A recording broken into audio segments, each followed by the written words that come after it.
Hello there, welcome back to Simon's Shed. It's time for another layout update on the TT120 layout. It's all looking a bit like a white lump of plaster at the moment, so I think we need to get the paints and brushes out and give some of that a bit of a paint, and also get the static grass applicator out and yeah, put some turf down. And another thing we can do is we're going to have a go at painting some realistic rock faces.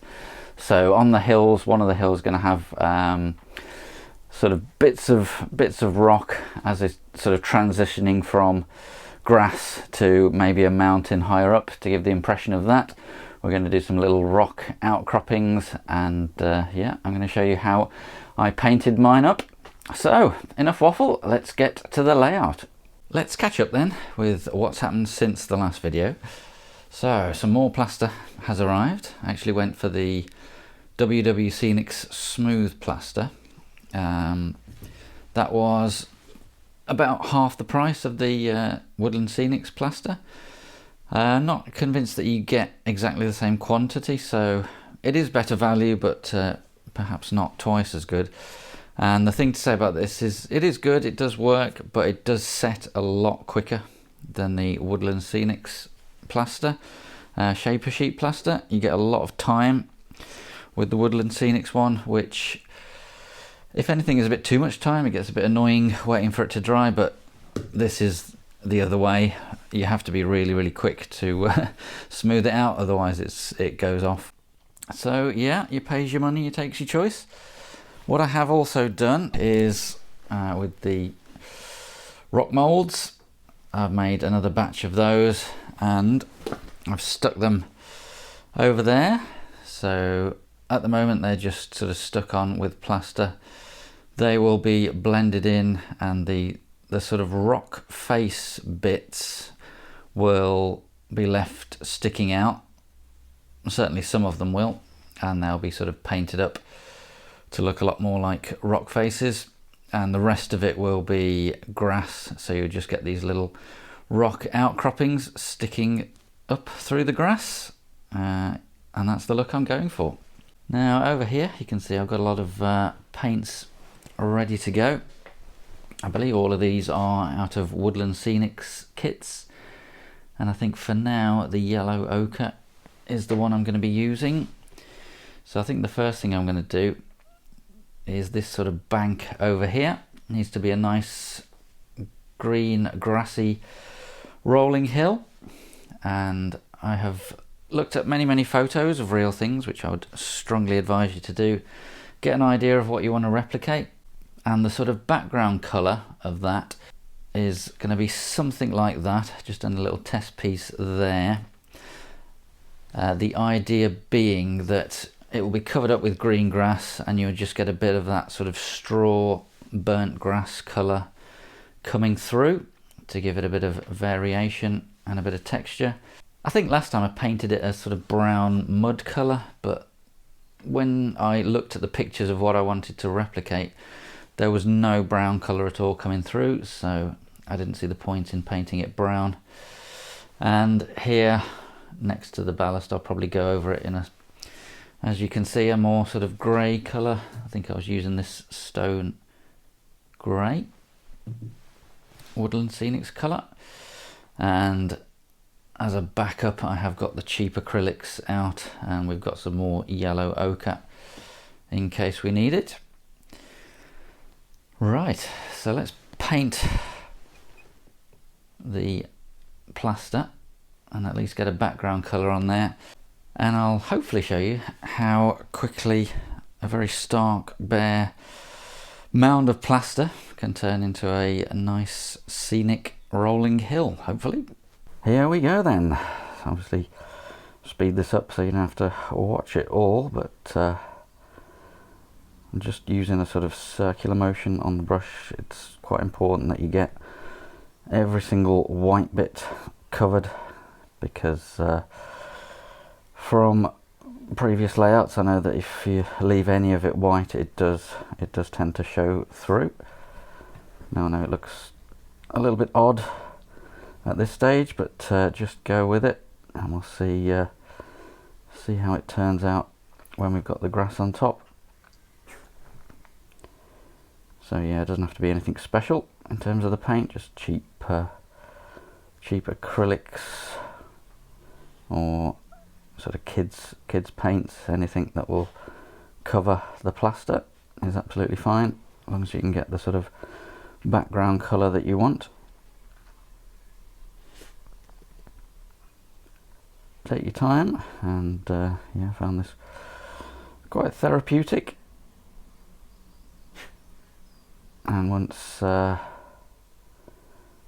the plaster is covered, we'll then go on to get the static grass applicator out and have a go with that. So that's that done. We have got a lot to do, a lot to work out. I've marked, there's going to be a bridge there that comes across. I need to work out where I'm going to buy that from or how I'm going to build it. Need to work out this whole hill, which still needs to go there. But I really just want to give you a glimpse of where we're going. So I have got the static grass out and the applicator, which is just one of those fly swat tennis rackets that I modified myself. You can buy them a lot cheaper, sort of purpose made nowadays. So, but this one's worked well for me over the years. So we're going to spread the PVA out and then put the grass on top of that. And I'm using various shades of the knock static grass. This is 2.5 mil. So yeah, just want to know how this is going to look when it's finished. So and sort of give you an idea of where we're heading. Not done any static grass for a while, so decided to get stuck in, almost literally, and just sort of smooth the glue into all the crevices, just using my hands. Obviously most people probably use a brush, but I do like to get a bit sort of tactile with the glue and get stuck in. Make sure it's completely covered. Obviously wipe your hands before you do the next bit, but yeah, this static grass applicator, you have to sort of ground one bit, and the sort of T-strainer basket bit is sort of the other end of the circuit that's charged, and that creates this bit of sort of static charge that allows the grass to stand on end. Now I'm using various shades of knock grass, so we've got 08 320 there. It's all 2.5 millimeter long knock static grass, and here's another shade that I'm sort of mixing in just to give it a bit of variation. I found the sort of upwards and downwards motion gives you the best result in terms of it actually standing up, and I also found that you definitely need to use plenty of glue. Don't scrimp on the PVA when you're putting this down, otherwise it can get a little bit patchy.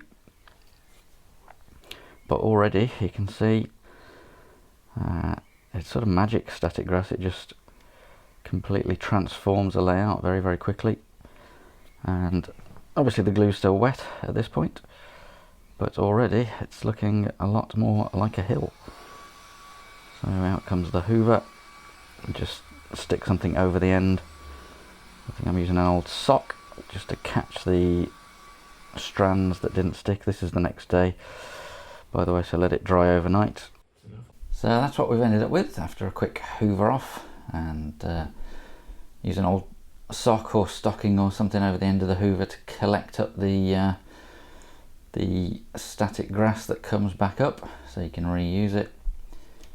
Now I'm not saying that's by any means finished, but at least we've got one bit of the layout that looks something like a model railway. Really pleased with how the effects worked over here. We've got a nice sort of lush hill. There will be some more layers of bushes and so on top of that, maybe a tree or two. But overall, pleased with that. So I decided to move over the other side and have a go at some rock faces. So if you remember from last time. We used the Woodland Scenics rock molds to create some little outcroppings, and the idea is there will be sort of grass and bushes and vegetation growing on here and just the occasional rock sticking out, which is why it looks a little bit dotty at the moment, as you can see, but we'll soon cover that up. What we're focusing on first is the actual rock faces themselves, and I'm rather pleased with how this one's turned out.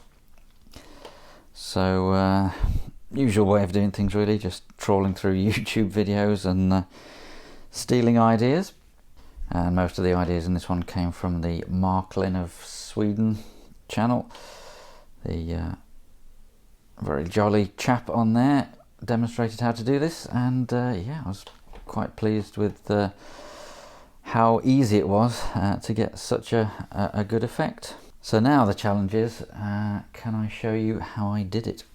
Well, let's pick another rock.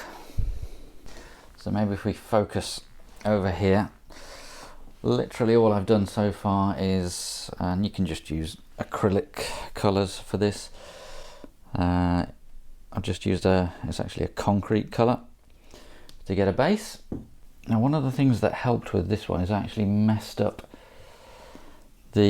one of the darker, so this is just black, one of the stages is to sort of dribble black paint into the sort of cracks of the rock, and I then put it on too densely like this and ended up getting the brush really wet, and it ended up changing the whole colour of most of the rock into a better base colour. So I'll do that right now. Once I'd done that, I got a bit of burnt umber colour and dried the brush out, and I'm just going to get rid of most of that and just put a bit of that on. And I'm gonna try and do this better this time, so a really watered down black, and you just sort of let it run down wherever it wants to go. That's too much, but it doesn't necessarily matter. So that's a little bit too much, so we clean the brush off and just get rid of some of it.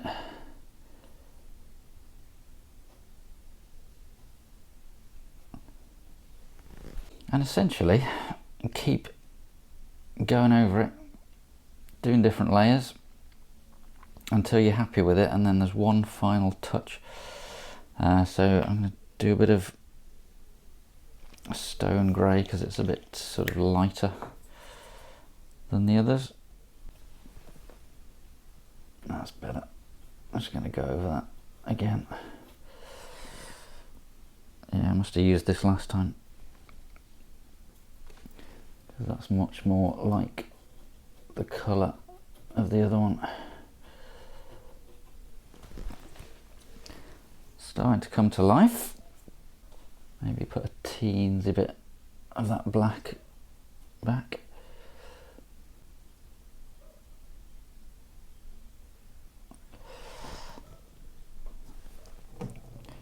And finally, again, dry the brush and get some white.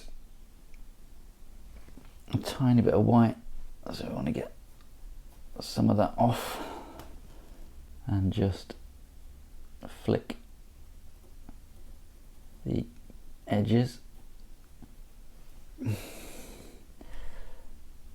convinced there's any paint on the brush there.